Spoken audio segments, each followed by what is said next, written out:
आधिक्येन दत्तम् औषधम्। काशीं गच्छन्तौ उभौ वैद्यौ कदाचित् मिलितौ।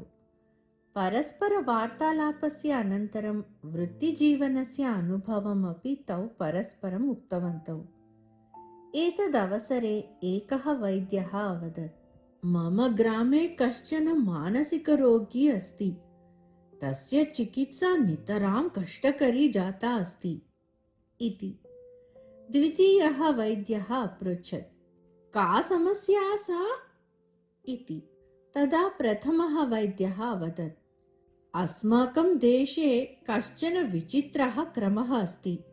अनपत्यस्य राज्ञः मरणं यदि भवति तर्हि गजस्य शुण्डायां माला स्थाप्यते।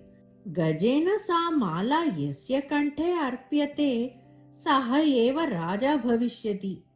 अस्मद्देशस्य राजा अनपत्यः आसीत्। राजधानी परिसरे कश्चन काष्ठविक्रेता वसति। तस्य मनसि भ्रमः कदाचित् उत्पन्नः। राजगजः मम कण्ठे मालाम् अर्पयिष्यति, अहं च राजा भविष्यामि इति।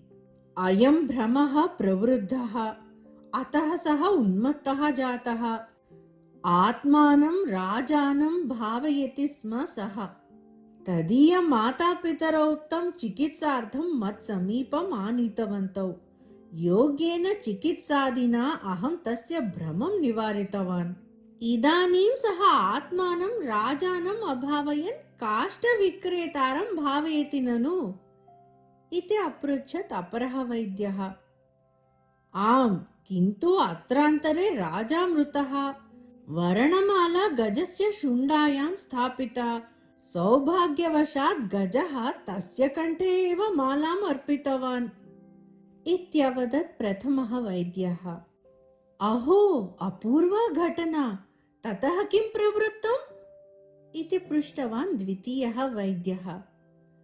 प्रथमः वैद्यः अवदत्, किन्तु आश्चर्यं नाम सः काष्ठविक्रेता गजेन अर्पितां मालां क्षिप्त्वा अहं राजा नास्मि इति उच्चैः वदन् राजधानीतः धावितवान्। अरण्ये काष्ठसङ्ग्रहणे उद्युक्तः अभवत् च। एतत् दृष्ट्वा जनाः हसन्तः सन्ति इति। एषा तु दौर्भाग्यकरी घटना इति उक्तवान् द्वितीयः वैद्यः।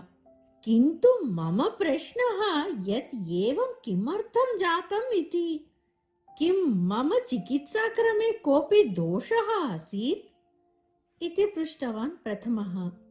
तदा द्वितीयः वैद्यः अवदत्, राजत्वप्राप्तिनिवारणार्थं भवता यत् औषधं दत्तम् आसीत् तत् आधिक्यं जातं स्यात्, अतः एव एतादृशः परिणामः लक्ष्यते इति।